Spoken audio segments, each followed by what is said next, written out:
তো বন্ধুরা, আজকে চলে এসেছিলাম গৌরবদার গুড়িয়াদির বিয়ে হচ্ছে সেখানে, আর তোমরা দেখতে থাকো। আর বিয়ে বাড়িতে গিয়েই প্রথমে আমি নিয়ে নিয়েছিলাম একটুখানি ফুচকা, তারপরে খেয়েছিলাম কফি, তারপরে ওখানে চিকেন পকোড়া করেছিল চিলি চিকেন, যেটা একটু লেট হয়ে গেছিলো দিতে, তাই চিলি চিকেনটাও খেলাম। তোমরা দেখতে থাকো। আর বেশ জুসি ছিল আর খেতে খুবই ভালো ছিল, খেতে। তারপর নিয়ে নিয়েছিলাম একটা ভেজ পকোড়া, মানে ভেজ পকোড়া করেছিল, পনিরের কোটিং ছিল ভিতরে, আর খুবই ভালো ছিল খেতে, মোটামুটি এভারেজ, সেরকম লাইটের প্রবলেম হচ্ছে, হালকা জুসি ছিল।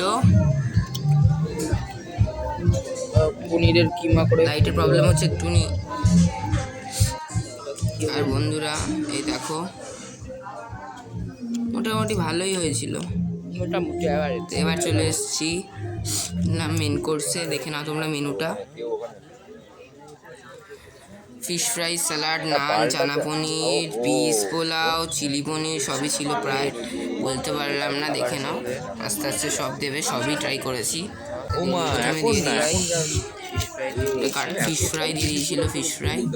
ফিশ ফ্রাইটা বেশ জুসি ছিল আর খুবই সুন্দর খেতে ছিল, খুবই সুন্দর লেগেছে আমার ফিশ ফ্রাইটা। আর ফিশ ফ্রাইটা বলতে গেলে আমার বিয়ে বাড়ির মধ্যে, মানে যে বিয়ে বাড়িটা গেছিলাম সেখানে ফিশ ফ্রাইটাই আমার সবথেকে ভালো লেগেছিলো। আর এই দেখো স্যালাডও দিয়ে দিচ্ছে পাশে।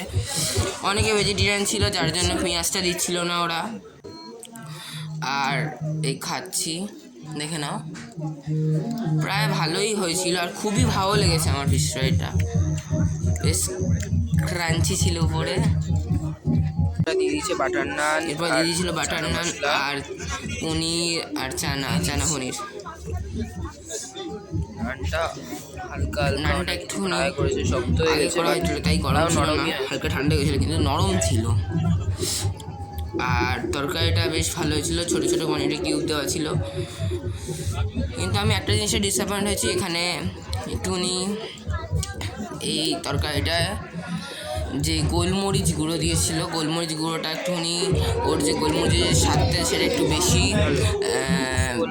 অনুভূতি হচ্ছিল। তারপর দিয়ে দিয়েছে দেখো ভাত আর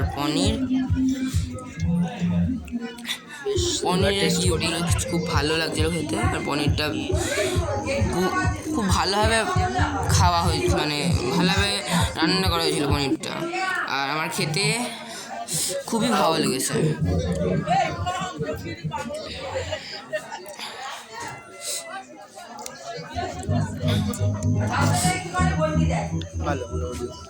চলে এসেছি কাতলা মাছের কালিয়া। দেখো কাতলা মাছের কালিয়া, পেটি নিয়ে দিয়েছিলাম একটা।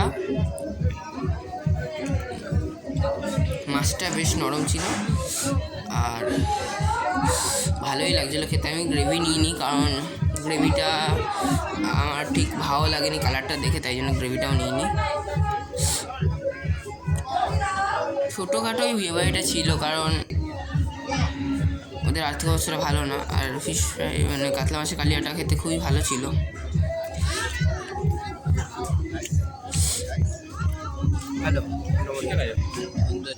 এবার দিয়ে দিয়েছি দেখো মাংস, কষা। ঠিক আছে, মাংসটা ভালো হয়েছিল, বাট যে তেল দিয়েছিল অনেকটা পরিমাণ বেশি তেল দিয়ে দিয়েছিল, তার জন্য এটা খুবই অস্বাস্থ্যকর ছিল, স্বাস্থ্যের পক্ষে খুবই খারাপ। এখন আমি টেস্ট করছি, খুবই ভালো ছিল মোটামুটি, বাট বেশি ভালো ছিল না, তাই জন্য খুবই ভালো লাগেনি আমার। এবারে ছিল তেলটা একটু বেশি। এবার দিয়ে দিয়েছে রসগোল্লা, পাঁপড় চাট।